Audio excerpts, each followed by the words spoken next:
खबर उत्तर प्रदेश के फतेहपुर जनपद से, जहां भारतीय कम्युनिस्ट पार्टी यानी सीपीआई का 24वां राज्य सम्मेलन आयोजित हुआ। ये सम्मेलन फतेहपुर जनपद के खागा तहसील मुख्यालय खागा कस्बे में आयोजित हुआ, जहां पे कम्युनिस्ट पार्टी के प्रदेश के विभिन्न इलाकों से विभिन्न जनपदों से लोगों ने शिरकत किया। इस दौरान पार्टी के बड़े नेताओं में से राष्ट्रीय सचिव एवं प्रवक्ता अतुल अंजान भी उपस्थित हुए।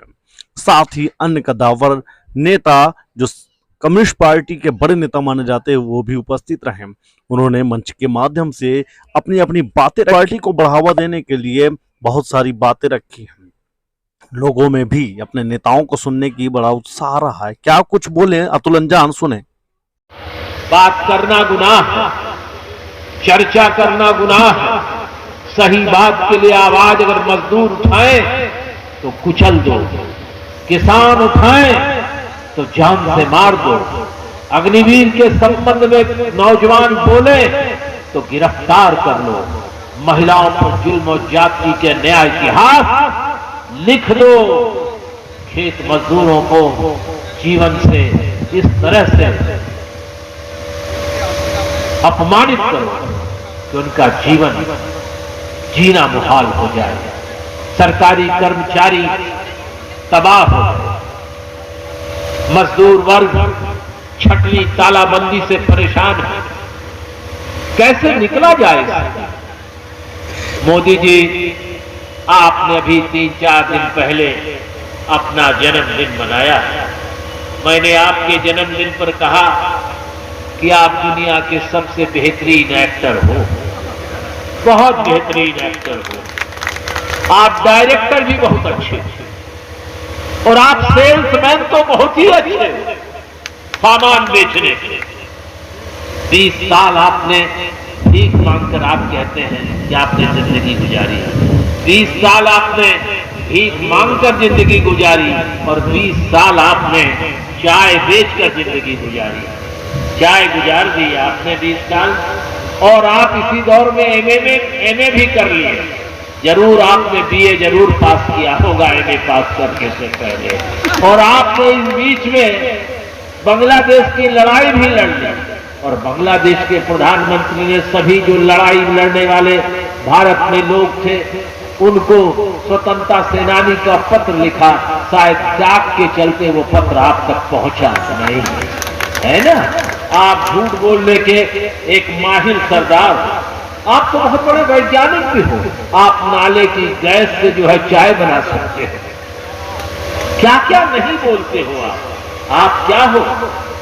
आप बहुत बड़े देश के प्रॉपर्टी डीलर भी हो, इधर बेच रहे हो उधर बेच रहे हो, सरकारी सामान बेच रहे हो, सरकारी कल कारखाने बेच रहे हो। ईश्वर आपको उतनी लंबी उम्र दे जितनी आप पेट्रोल के दाम बढ़ाते जा रहे हैं, सैकड़ा पार कर। और क्या कहूं, आप क्या कर क्या रहे हैं। आप जीडीपी की तरह बढ़ते जाओ और आप देश को तबाह करने की दिशा में नया रास्ता गए। जिस तरीके से आपने रुपए को दुनिया के बाजार में डॉलर की तुलना में गिरा दिया है औंधे मुंह, एक दिन आप भी औंधे मुंह 2024 में गिरो, यही मेरी कामना, यही मेरी कामना। लेकिन आपकी दाढ़ी खूब बढ़ती रहे, जैसे देश में बेरोजगारी बढ़ती रहे, नौजवानों की बेरोजगारी बढ़ती रहे। और क्या दूं, है ना, एक गाना था ना, तुझे और मैं क्या दूं दिल के सिवा, तुझको हमारी उम्र लग जाए, है? वही हाल है आप देश को कहां ले जाकर खड़ा कर रहे हैं। देश को बर्बाद करने के लिए कोई जगह बाकी रखी है। रोज सुबह शाम हिंदू मुसलमान, शमशान कब्रिस्तान, हर मामले में एक पागल आवारा आज अखबारों में छपा है। एक तो वो जिसने अपनी बीवी को मारा था, कत्ल किया था, इलियासी, उसी के बड़ा भाई जिसने जमीन कब्जा कर रखी है कस्तूरबा गांधी रोड के सरकारी गोलंबर पर एक मस्जिद बनाकर जहां ब्लू फिल्म बनाता था वो, उसने वहां पर मोहन भागवत को बुला के कहा कि आप राष्ट्रीय ऋषि, आप राष्ट्रपिता। मोहन भागवत जी आप राष्ट्रपिता हैं तो क्या गोली खाने को तैयार हो? आप राष्ट्रपिता नहीं हैं। आपने तो राष्ट्रपिता को मार दिया और मारने के बाद वो पदवी आप लेना चाहते हो। आप किस लिए? वो तो वैष्णव जन तो तेरे कहिए कह गए, ईश्वर अल्लाह तेरो नाम कह करके, हे राम कह करके आखिरी गोली खा करके वो हे राम कहकर मर गए। और आप राम का नाम लेकर इस समाज को बांट रहे हैं, इस देश को बांट रहे हैं। आप कैसे राष्ट्रपिता हो? आप राष्ट्रपिता नहीं हो सकते। इमाम घर में बना ली कमेटी, ऑल इंडिया इमाम ऑर्गेनाइजेशन, और राष्ट्रपिता दे रहे हो, पदवी बांट रहे हो।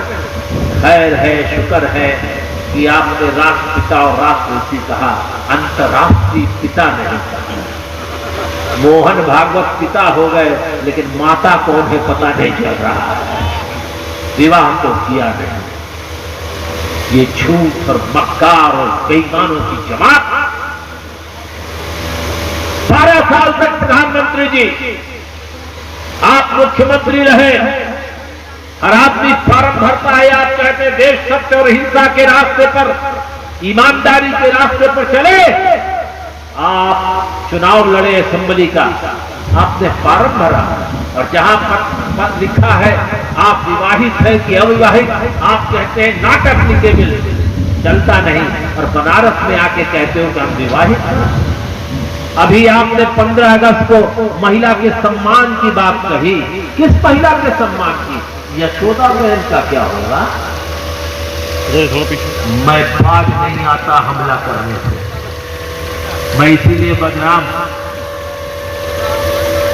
मैं उन लोगों के खिलाफ बोलने से जरा भी नहीं, पिछले 7 साल से इस नरेंद्र मोदी के खिलाफ देश में बोलता जा रहा हूं और फटी हुई समीजों के बारे में उनका दुख दर्द कहता जा रहा हूं।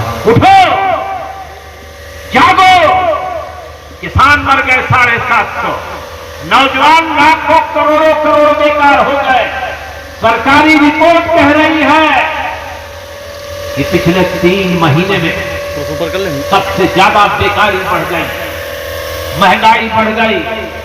कब आएंगे दिन, कब बदलेंगे दिन? मोदी जी 2014 में आप पुराने वीडियो उठा के देख लो, क्या कहते थे आप?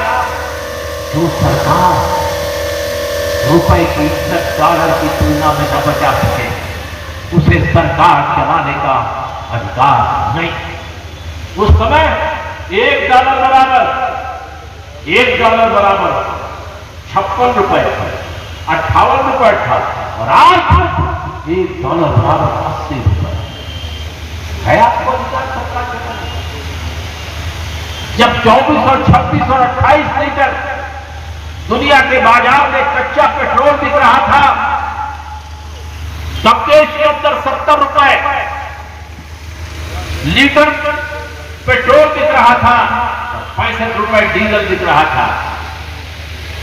और जब दुनिया के बाजार में कच्चे तेल के दाम गिर गए तो प्रधानमंत्री ने क्या कहा? नरेंद्र मोदी जी ने, जब बदकिस्मत लोग राज करते हैं तो दाम बढ़ जाते हैं, खुशकिस्मत लोग आते हैं तो दाम बढ़ जाते हैं। लेकिन आज जब $24 पर बैरल कच्चे तेल का दाम दुनिया में था, तब भी आपने दाम नहीं बताया। आज 100 के पार तबाह हो गए, खेती किसानी मुश्किल हो गई। ये आधी पानी आज बरस रहा है। ये कमबख्त और कमीनों की सरकार उत्तर प्रदेश में है। जब आधा उत्तर प्रदेश सूखे से था, सारा बिया सूख गया, सारा का सारा धान की रोपनी नहीं हुई, तब पानी हो रहा है, क्योंकि इंद्र भी इनसे नाराज है। इंद्र भी नाराज। भयंकर उत्पादन गिरेगा। तुम गेहूं का उत्पादन गिरा चुके हो पिछली दफा, गेहूं के दाने सूख गए। लगभग 15 मिलियन टन का गेहूं का उत्पादन घट गया। इसीलिए 5 किलो अनाज के अंदर आप गेहूं की जगह चावल बांटने लगे। और अब के मेरे ख्याल से 30 मिलियन टन धान की खेती घटेगी। क्या बटे? यूपी की सरकार ने तो बंद कर दिया 5 किलो बंद कर दिया ना, कर गए जी राम कुमार जी, बंद कर दिया ना। अब तो केंद्र वाली है, अब तो नहीं है ना, चुनाव नहीं है, यूपी का जीत लिया, बंद हो गया। अब फिर कोई न कोई चलाएंगे, चाहे आयुष्मान योजना। लखनऊ में लोहिया अस्पताल में 1 रुपए की पर्ची थी सरकारी, वहां 100 रुपए की पर्ची बनती है। MRI फ्री था, सारी मेडिकल टेस्ट फ्री थे, अब हरेक के पैसे लिए जा रहे हैं। उत्तर प्रदेश एक धुलाई राज्य है। ये गेरुआ वस्त्रधारी जब से घूम रहा है, ये एक तरीके से देश के अंदर और उत्तर प्रदेश के अंदर लोगों के लिए दुख और दुख के बादल, सारे सरकारी कर्मचारियों पर, मजदूरों पर जुल्म ढा रहा है, किसानों पर। किसानों ने नया इतिहास दर्ज किया दुनिया में। आजादी के बाद लाखों करोड़ किसान निकल पड़े, 13 महीने तक लाखों लाख किसान सिंधु बॉर्डर पर, टीकरी बॉर्डर पर, गाजीपुर बॉर्डर पर, शाहजहांपुर बॉर्डर पर, गजरौला बॉर्डर पर, वो सब के साथ बैठे रहे। 750 किसानों ने शहादत दी। तब ये 3 अकेला एक विषय है इस 8 साल में मोदी सरकार ने जो अपने निर्णय लिए हैं, उनमें सिर्फ अकेला ये सवाल है कि 3 काले कानून मजदूर, किसान और खेत मजदूर, महिला और नौजवान और विद्यार्थियों के संगठनों की आंदोलन के चलते इसको वापस लिया। ये आपकी सबकी महान जीत है और हम ये कह सकते हैं अगर हम लड़ेंगे तो जीतेंगे। उत्तर प्रदेश की स्थिति बदलेगी। मैं कहना चाहता हूं, कुछ लोग समझते थे कि हम अकेले ही सब कुछ कर लेंगे, हम पहाड़ रोक लेंगे। उन्होंने पहाड़ रोक लिया, उन्होंने पहाड़ रोक लिया, दोबारा ले आए। व्यापक जनवादी वामपंथी शक्तियों की एकता का मोर्चा नहीं बना। मैं तब भी कहता था कि ये जो इब्नुल वक्त है, जो कभी कभी चलते हैं साथ में, ये ज्यादा देर खड़े नहीं हो सकते। हम जानते हैं कि बिहार की सरकार को बदलने के लिए नरेंद्र मोदी जी की पार्टी भाजपा को नीतीश कुमार से अलग करने के लिए कितनी मेहनत भारतीय कम्युनिस्ट पार्टी की बिहार पार्टी ने किया। आप उसका एहसास नहीं करते।